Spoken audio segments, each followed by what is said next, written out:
The arena floor was dark red. Not painted red, but stained from years of blood.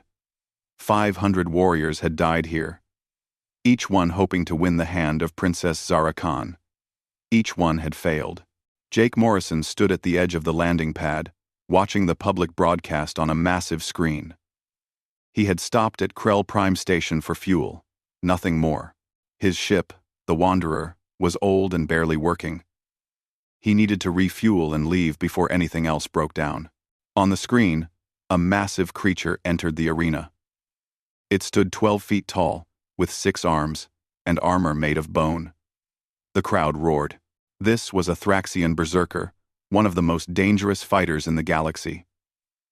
The warrior beat his chest and screamed a challenge. Then, Princess Zara Khan entered from the opposite gate. Jake had never seen a Krell up close. She was 8 feet tall, with scales that looked like polished black stone. 4 arms emerged from her torso, each one holding a glowing blade. Her eyes were bright yellow, and when she moved, it was like watching water flow. The fight lasted less than 3 minutes. The berserker charged with all 6 arms swinging. The princess moved between the attacks like they were standing still. Her 4 blades flashed. The berserker fell in pieces. The crowd exploded with cheers. Jake felt sick. He turned away from the screen and walked into a nearby bar. He needed a drink before heading back to his ship. The bar was full of aliens, from a dozen different species. Most of them were talking about the fight, placing bets on who would challenge the princess next.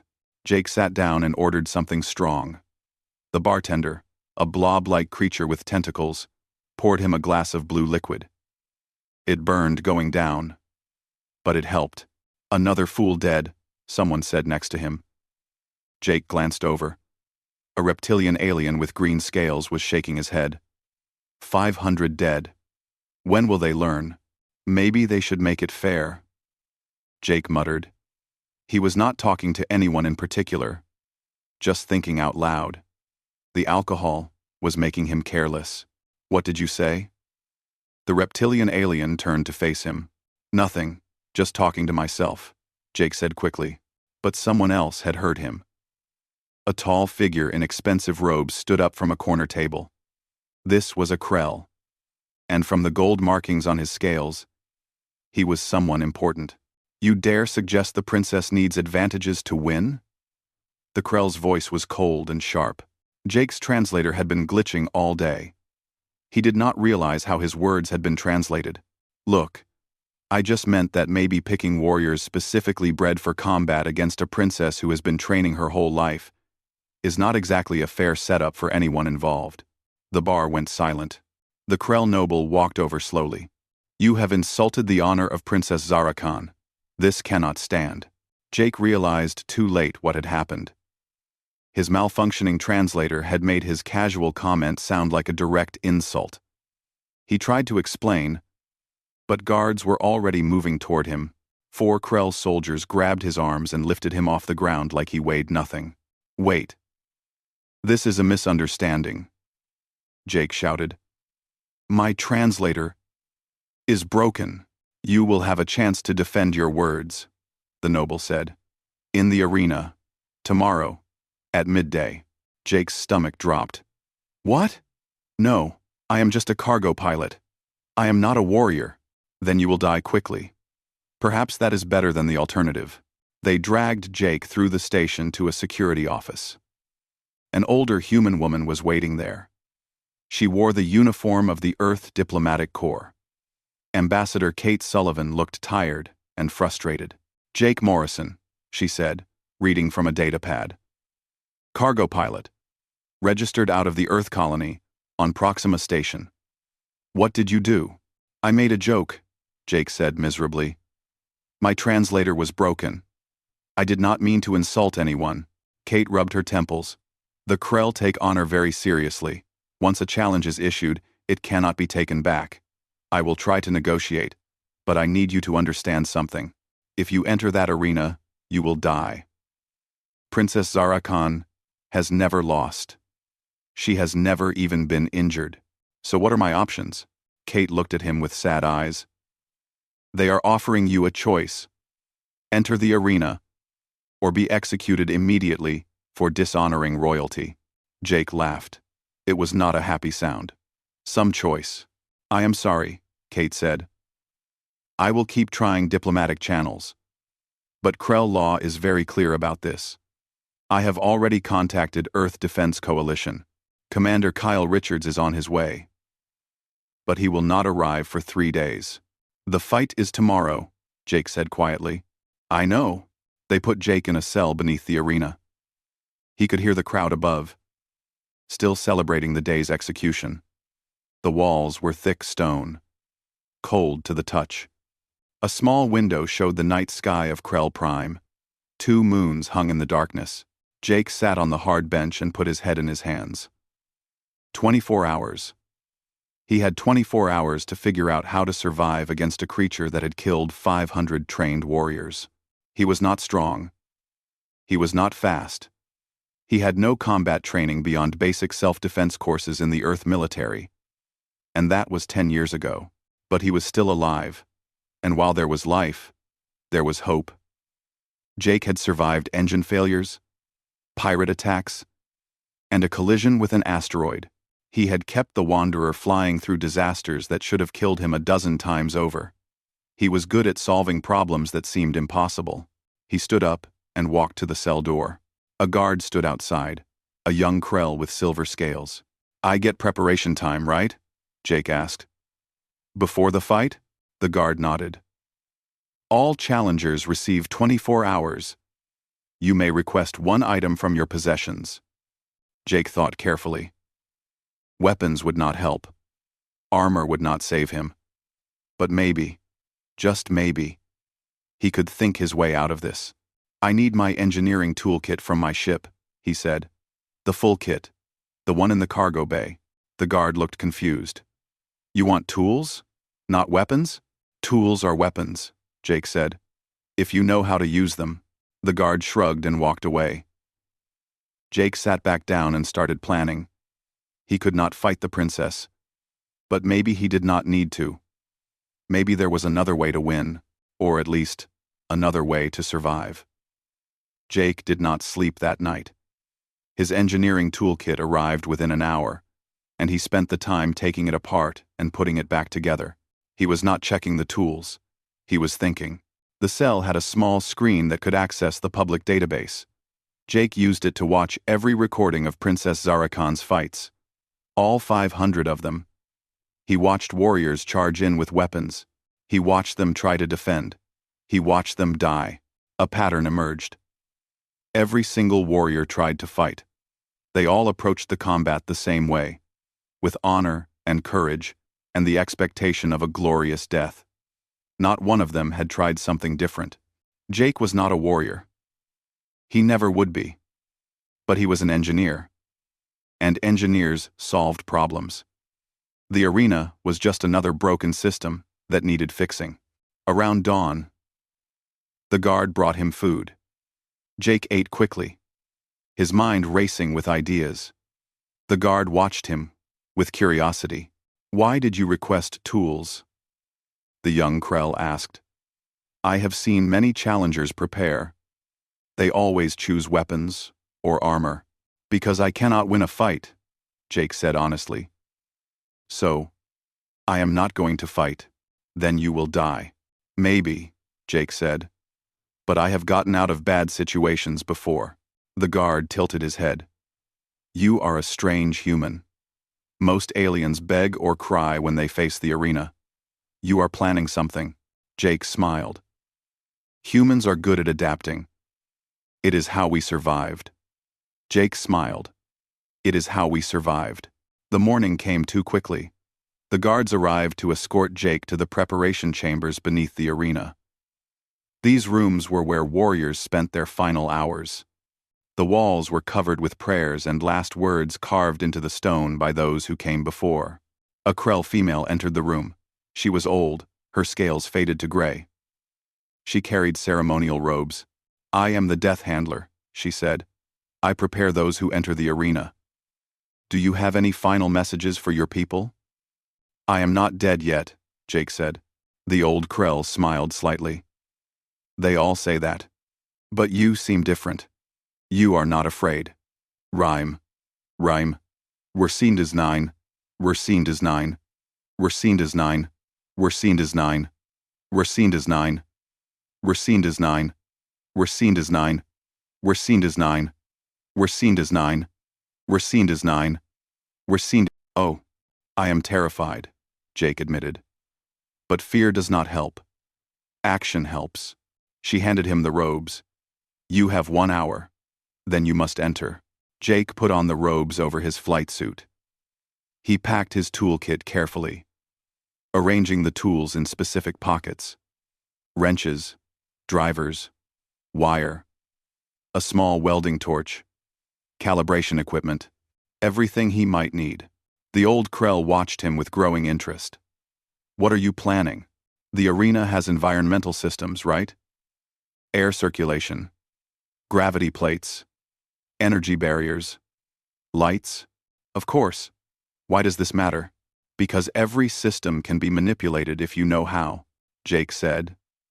I spent last night memorizing the arena's layout. I found the public maintenance records. I know where every access panel is located. Don. The death handler stared at him. You cannot be serious.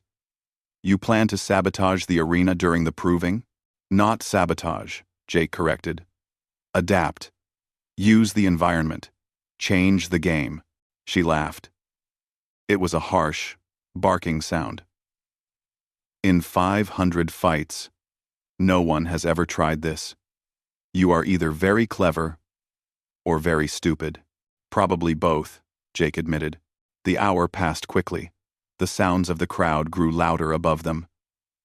500,000 people filled the arena, and billions more watched across the empire. The betting houses had given Jake odds of 10,000 to 1 against lasting 5 minutes. High Curator Ven arrived personally to escort Jake to the arena entrance. The old Krell official wore elaborate robes covered in ancient symbols. His scales were pale blue with age. Human, Ven said coldly. You have brought dishonor upon yourself. Princess Zarakhan grants you the mercy of a quick death. Face her with courage. I plan to face her with intelligence, Jake replied. Ven frowned but said nothing. The massive gates began to open. Light flooded in from the arena floor. The roar of the crowd hit Jake like a physical wave. He took a deep breath and walked forward. The arena was enormous. The floor was flat stone, stained dark from centuries of blood. Energy barriers rose high on all sides, protecting the crowd. Overhead, massive lights blazed down. Along the walls, Jake could see the access panels he had memorized from the maintenance records. The crowd fell silent as Jake walked to the center. He looked small and fragile compared to the massive space around him. He carried no weapon except his toolkit. Then the opposite gate opened. Princess Zarakhan emerged, and the crowd exploded with cheers. She wore ceremonial armor that gleamed like black glass. Her 4 arms each held a blade that glowed with purple energy. She was magnificent and terrifying. She walked across the arena until she stood 20 feet from Jake. Her yellow eyes studied him with curiosity. You are the human who insulted my honor, she said. Her voice was deep and clear. It was an accident, Jake said. But I am here now. You carry tools instead of weapons. Do you mock me? No, Jake said honestly. I respect you too much to pretend I could beat you in combat. So I am going to do something else. Princess Zarakhan tilted her head, almost like the guard had done. Explain. I am going to show you that humans survive through adaptation, not strength. That is our nature. High Curator Ven's voice boomed across the arena. Let the proving begin. The crowd roared. Princess Zarakhan raised her blades. But instead of charging, she paused. Jake had confused her. And that confusion bought him precious seconds. Jake ran. Not away from her, but toward the nearest wall. The crowd laughed, thinking he was trying to escape. But Jake was not running from anything. He was running toward his plan. Princess Zara Khan pursued, but not at full speed. She was curious now. Jake reached the wall and pulled out a wrench. He slammed it against a specific access panel, denting it. Then he threw the wrench straight up at one of the overhead lights. The wrench hit perfectly. The light exploded in a shower of sparks and broken glass. The debris fell between Jake and the princess, creating a momentary barrier. Jake used those seconds to pry open the damaged access panel. Inside were control systems for the arena's environmental systems. He pulled out wire and his calibration tool. Princess Zara Khan leaped over the debris. She was fast, faster than Jake had imagined. But he had already moved again, rolling away and heading for another section of wall. "You run like prey," the princess called out. "I adapt like a survivor," Jake called back. He reached another panel and started working. His hands moved quickly, disconnecting and reconnecting wires. An energy barrier flickered. The crowd gasped. Princess Zara Khan charged again. This time Jake had to dodge her blade. It passed inches from his head. He could feel the heat from the energy weapon, but he managed to finish what he was doing. A section of the gravity plates deactivated. Princess Zara Khan stumbled as the gravity shifted under her feet. It only slowed her for a moment. But a moment was all Jake needed to get to his next target. The crowd was no longer laughing. They were watching with confusion and growing interest. This was not how the proving was supposed to go. Jake was not fighting. He was not surrendering. He was doing something no one had ever seen before. He was turning the arena into his own machine. Princess Zara Khan had never hunted prey before. Every warrior who entered her arena charged directly at her, seeking honor in combat. This human was different. He ran, but not in panic. Every movement had purpose. She pursued him across the arena floor, but something felt wrong. The human was leading her somewhere. She slowed down, watching him more carefully. Jake reached a third access panel and pulled it open. Inside, he found what he was looking for: the cooling system for the energy barriers. He pulled out his small welding torch and started cutting specific wires. "Stop running," Princess Zara Khan commanded. "Face me with honor." "Honor does not keep you alive," Jake said, not looking up from his work. She could kill him right now. One blade thrust, and the proving would be over. But she did not move. For the first time in 500 fights, she was curious about her opponent. Jake finished cutting the wires and rolled away just as she struck. Her blade hit the wall where he had been, cutting deep into the stone. He scrambled to his feet and ran again. The crowd was divided now. Some shouted for blood. Others watched in fascination. This human had survived 10 minutes against the princess. Most warriors lasted less than 5. Jake's plan was working, but barely. He had created chaos in the arena's systems. Lights flickered. Gravity shifted in random spots. Energy barriers sparked and dimmed. But Princess Zara Khan was adapting too. She learned from each near miss, getting closer each time. He had one more trick to try. One more desperate gamble. Jake ran to the center of the arena. Princess Zara Khan followed, thinking he was finally ready to surrender. Instead, Jake pulled out his last tool, a universal override key that he had modified during the night. Every arena had emergency safety protocols. Jake had studied them all. He jammed the key into a floor panel and twisted it hard. Alarms blared across the arena. A mechanical voice announced in multiple languages: "Emergency protocol activated. Practice drones deploying." The crowd gasped. From hidden compartments in the walls, training drones emerged. These were used to test the arena systems between fights. They were not dangerous, but they were not supposed to activate during a proving. The drones flew between Jake and Princess Zara Khan, creating confusion. The energy barriers flickered wildly. High Curator Ven shouted orders from his platform, but the automated systems were not responding. Jake used the chaos to catch his breath. Sweat poured down his face. His legs shook from running. He had been in the arena for 20 minutes now, longer than he had any right to survive. Princess Zara Khan destroyed the drones with quick slashes of her blades. They fell in pieces around her. When the last drone fell, she looked at Jake across the distance.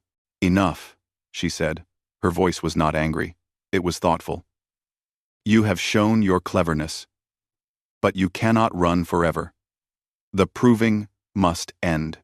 Jake nodded. He was exhausted. His tricks were running out. It was time to try something even more desperate. He raised his hands, showing he held no weapons. "I surrender," he said. "But I want to ask you a question first." The crowd fell completely silent. No one had ever surrendered in the proving. The rules did not cover this situation. Princess Zara Khan lowered her blades slightly. "Speak. Is killing me really a measure of your worth?" Jake asked. "I am not a warrior. I am a cargo pilot who made a mistake. What honor is there in executing me?" "The proving is tradition," she said. "It has been our way for 1,000 years. Tradition," Jake repeated. "How many of those 500 warriors did you actually want to kill?" Princess Zara Khan was silent for a long moment. The crowd waited. Finally, she spoke, and her voice was quieter. "None of them. I killed them because the law demanded it. Then the law is wrong," Jake said simply. High Curator Ven stood up in his platform, outraged. "The human speaks blasphemy. Princess, end this now." But Princess Zara Khan did not move. She stared at Jake with those bright yellow eyes. "You are the first challenger to ever ask me what I wanted. They all assumed I enjoyed the killing. Do you?" Jake asked. "No," she said. "I hate it. But I am the heir to the throne. I must follow the traditions, even the ones that sicken me." Jake smiled despite his exhaustion. "Then maybe it is time for new traditions. On Earth, we had trial by combat once. We stopped doing it because we realized there were better ways to prove worth." "What are you suggesting?" Princess Zara Khan asked. "I am suggesting that I have already proven something today. Not through killing, but through surviving. Through thinking and adapting and using every advantage I could find. That is what humans do. That is our strength." The crowd was murmuring now. Some agreed. Others shouted that Jake was trying to cheat death. High Curator Ven demanded the princess finish the proving, immediately. Princess Zara Khan looked around the arena. At the damaged systems. At the debris from the drones. At Jake, standing exhausted but defiant in the center of the floor. She saw something in his stance, in his words, that 500 warriors had never shown her. "You fight without fighting," she said slowly. "You turn weakness into strength. You change the rules of the game itself. That is what humans do best," Jake said. "We survive." She walked toward him slowly. Jake tensed, ready to run again if needed. But she stopped a few feet away and did something unexpected. She lowered all 4 of her blades to the ground. The crowd gasped. "I declare the proving," interrupted, she announced. Her voice echoed across the arena. "This human has raised questions that must be answered. High Curator Ven, I invoke my right as crown heir to petition the council for a legal review." Ven looked furious. "This is unprecedented. The proving cannot be interrupted." "I just did," Princess Zara Khan said firmly. "The law says the proving continues until death or victory. I have achieved neither. Therefore, we are in new territory. The council must decide." She looked at Jake. "You have bought yourself time, human. But do not think you are safe. The council may still demand your death." "Time is all I needed," Jake said. He swayed on his feet, nearly collapsing from exhaustion. Princess Zara Khan caught him with one of her 4 arms before he fell. The crowd saw their princess holding the human gently, and the murmuring grew louder. "Take him to the medical center," she ordered the guards. "He is still my responsibility until the council decides." As they carried Jake from the arena, He looked up at Princess Zara Khan one more time. She nodded slightly. A gesture of respect between equals. Jake had entered the arena expecting to die. Instead, he had done something impossible. He had made a Krell princess question her own traditions. And in doing so, he had given himself a chance to survive. But the real fight was just beginning. Now he had to convince an entire empire that there was a better way than blood and death. And he had to do it while recovering from the most exhausting 20 minutes of his life. Ambassador Kate Sullivan was waiting when they brought him to the medical center. Her face showed relief and confusion in equal measure. "What did you do out there?" she asked. Jake managed a tired smile. "I changed the conversation." The medical center was clean and efficient. Krell doctors examined Jake with professional curiosity. They had never treated someone who survived the arena before. Usually, they only handled bodies. Exhaustion, dehydration, minor cuts, the lead doctor reported. "Nothing serious. He will recover fully in a day or two." Jake lay on the medical bed, staring at the ceiling. His whole body ached. But he was alive. And that was more than anyone expected. Ambassador Kate Sullivan sat beside him. "Commander Kyle Richards will arrive tomorrow. The Earth Coalition is demanding your release, but the Krell are refusing. They say you are part of their legal process now." "How bad is it?" Jake asked. "Bad," Kate admitted.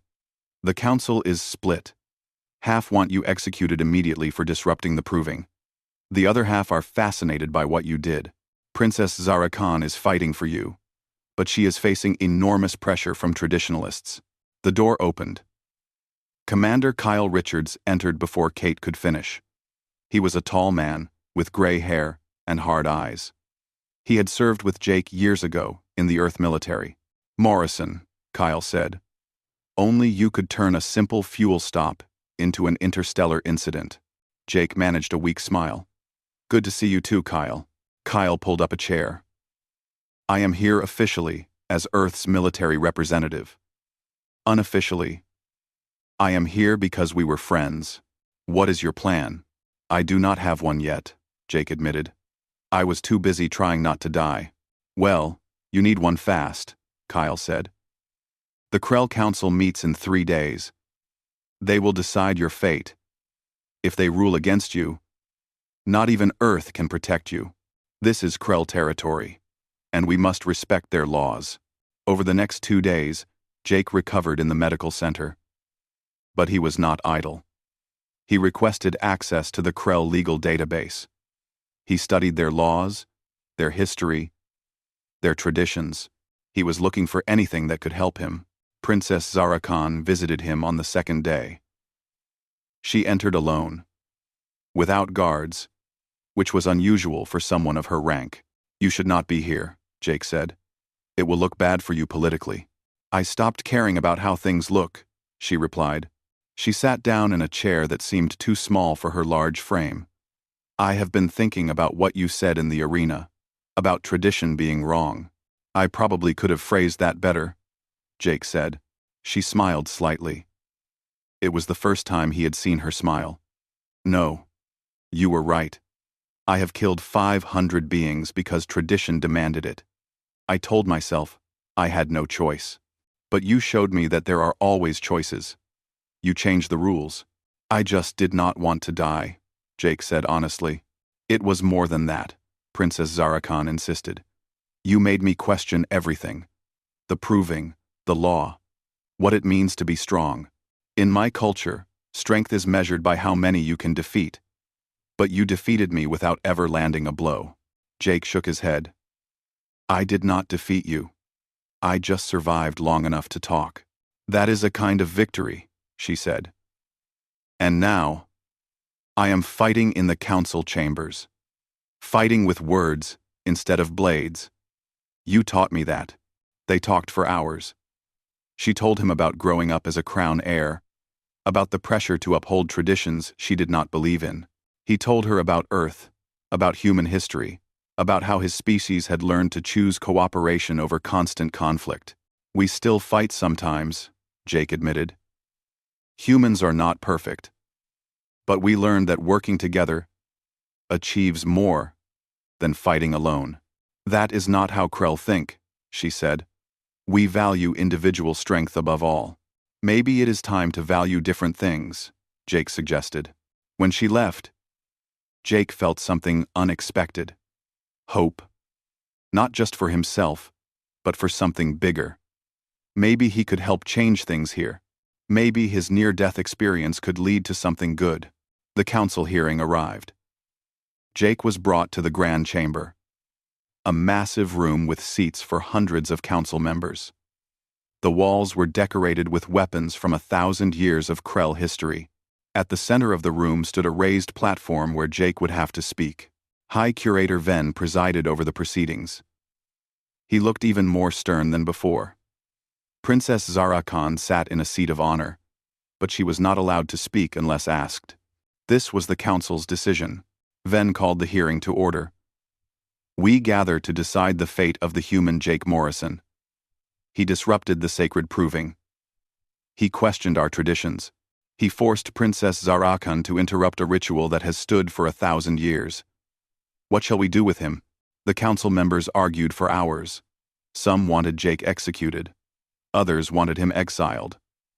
A few suggested he should finish the proving properly. Jake stood on the platform, listening to aliens debate whether he should live or die. Finally, Ven turned to Jake. You will now speak in your own defense. Choose your words carefully. Human. Your life depends on them. Jake stepped forward. His legs were steady now. His mind was clear. He had spent 2 days preparing for this moment. I am not going to apologize, he began. The council members gasped. I did not intend to insult Princess Zara Khan. My translator malfunctioned. But I am not sorry for what happened in the arena. Ven's expression darkened. You dare show no remorse? One. I show no remorse for surviving, Jake clarified. I show no remorse for making you question a law that has killed 500 beings. I show no remorse for proving that strength comes in many forms. He looked around the chamber.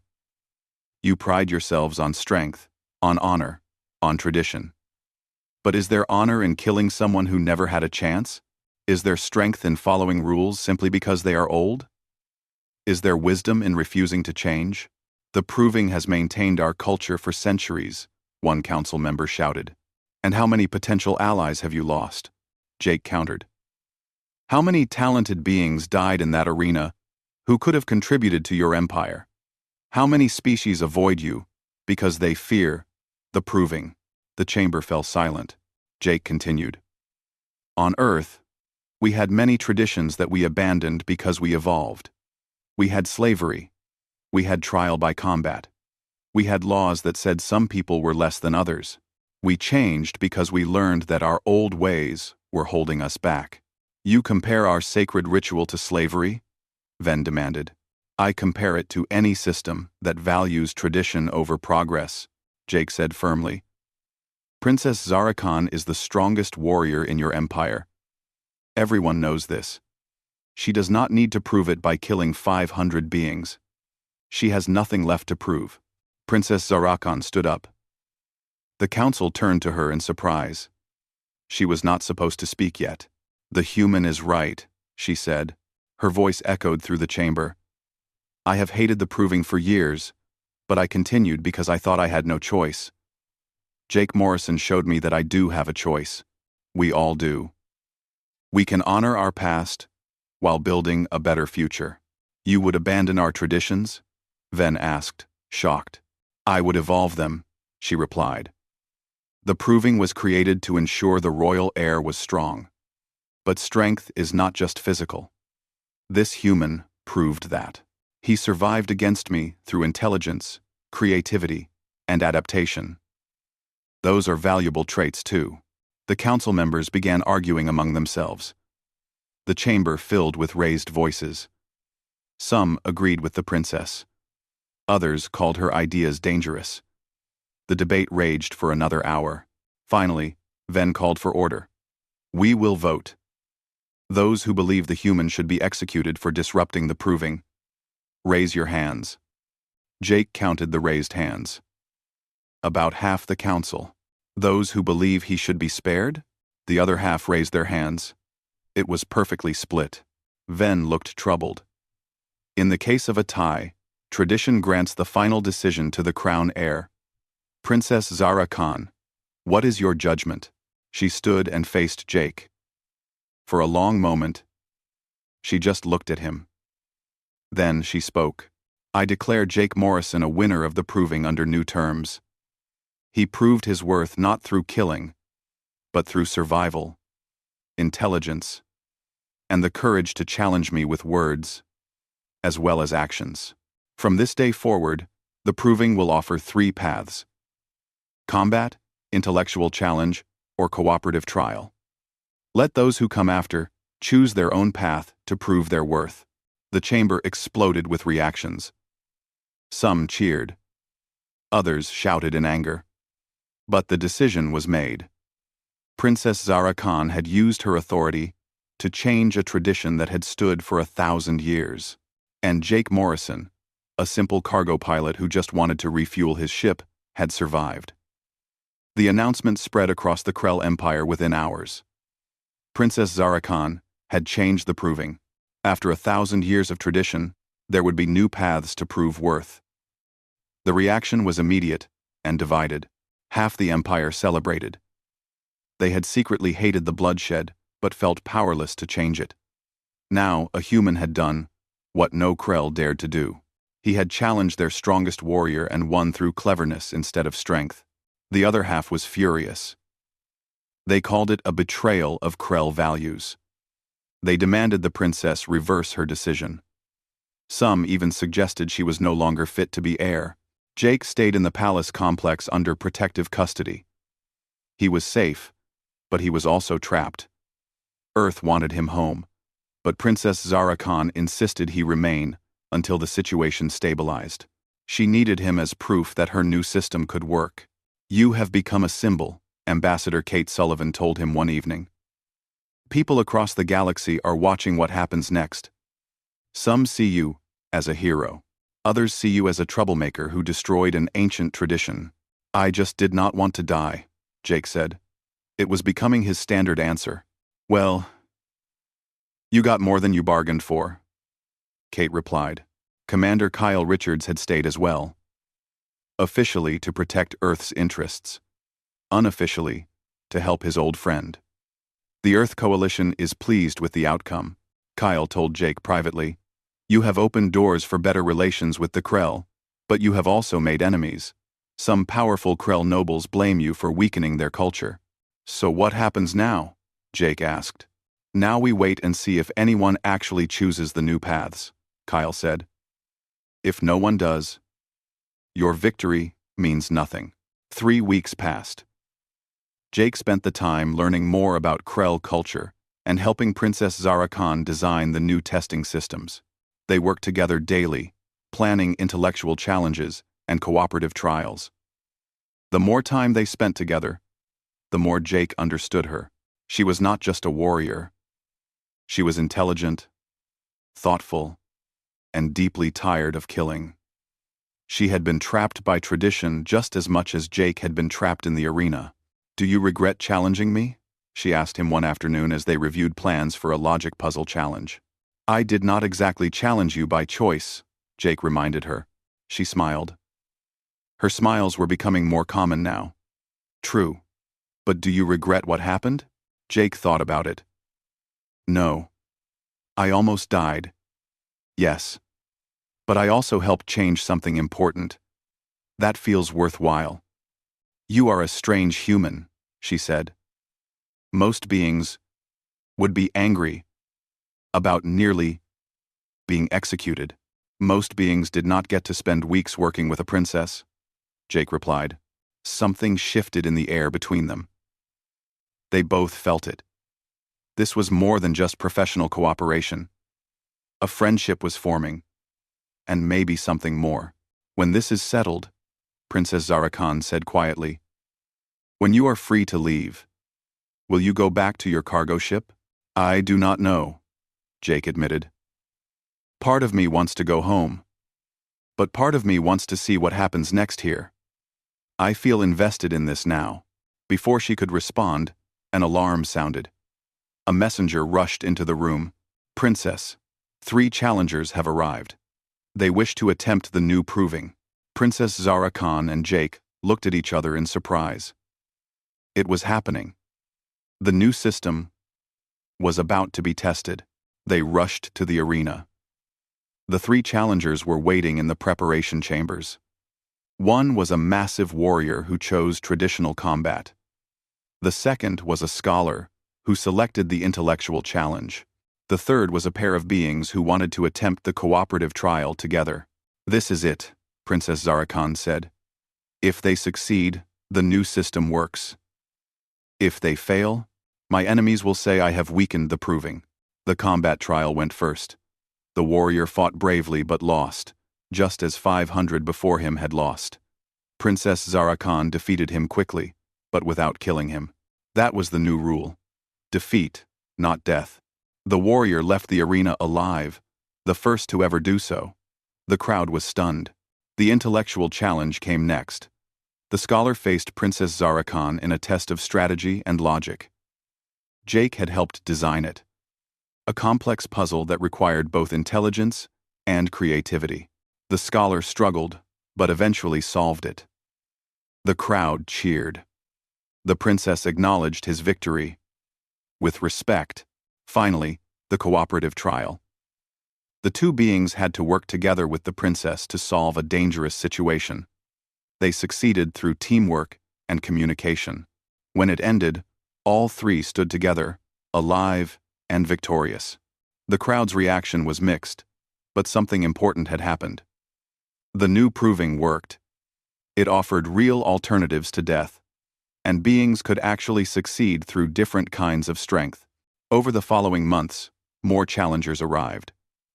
Some still chose combat, seeking glory in traditional ways. But others chose the new paths. The intellectual challenges became popular among scholars and strategists. The cooperative trials attracted diplomatic beings and those who valued teamwork. Princess Zara Khan's enemies continued to protest, but they could not deny the results. The new system worked.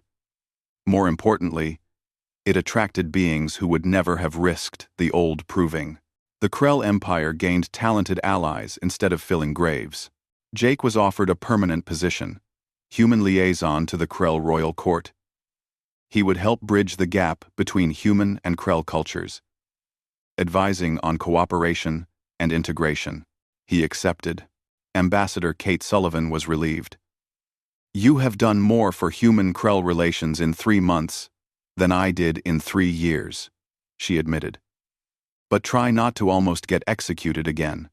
Well, 1. Commander Kyle Richards clapped Jake on the shoulder before leaving. You always found creative solutions to impossible problems. I am glad that talent finally got you something other than trouble. 6 months after the arena incident, Jake stood on a balcony overlooking Krell Prime's capital city. The twin suns were setting, painting the sky in shades of purple and gold. Princess Zara Khan joined him, her 4 arms resting on the railing. The council has stopped protesting, she said. The new proving is now officially accepted as tradition. You did this. We did this, Jake corrected. I just started the conversation. You had the courage to finish it.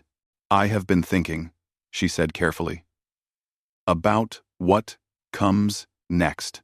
What do you mean? The proving exists to help the heir choose a worthy partner, she explained. I have tested hundreds through the new system. None of them felt right. But there is one being who already proved his worth in the most difficult test possible. Jake's heart beat faster. Are you saying what I think you are saying? I am saying that you challenged me in ways no one else ever has, Princess Zara Khan said. You made me question my world and change it for the better. You faced death without flinching. You showed me that strength comes in many forms. If that is not worthy, what is? Jake looked up at her. She was still twice his size, still dangerous and powerful. But he saw past the scales and the forearms to the person beneath, someone who wanted to do better, be better, create something new. "I am just a cargo pilot," he said. "No," she replied gently. "You are the being who changed an empire by refusing to accept death. You are the being who taught me to question tradition. You are the being who I want beside me, as we build a better future." Jake smiled. "That is a lot of pressure. Can you handle it?" He thought about everything that had happened. The broken translator, the arena, the near-death experience, the council hearing, the months of hard work. He thought about his old life, flying cargo between stations, always alone. Then he thought about this new life, working beside someone extraordinary, helping bridge two civilizations, building something meaningful. "Yes," he said, "I can handle it." Princess Zara-Khan reached out with one of her 4 hands. Jake took it. Her scales were warm to the touch, smoother than he expected. "The galaxy is going to think we are strange," she said. "Let them think what they want," Jake replied. "We changed the rules once. We can do it again." They stood together as the suns set, a human and a Krell, an unlikely pair who had found each other through combat and emerged as partners. The arena that had claimed 500 lives had given birth to something new. Hope, change, and the possibility that different worlds could find common ground. Jake Morrison had entered that arena expecting death. Instead, he found purpose, partnership, and a future he never imagined. Sometimes the best victories came not from fighting, but from changing the game entirely. And as night fell over Krell Prime, Jake realized he was exactly where he needed to be. Home was not a place. It was not even a species. Home was standing beside someone who challenged you to be better, who respected your strengths, and who was willing to build something new together. The arena still stood, but it was different now. It was no longer a place of death. It had become a place of possibility. And that change started with one human who refused to accept the rules as they were written. That, Jake thought, was the most human thing possible. Taking an impossible situation and finding a way to survive, adapt, and somehow make things better. That was what his species did best. And now, he would teach the galaxy that strength came in many forms, but the greatest strength was the courage to change.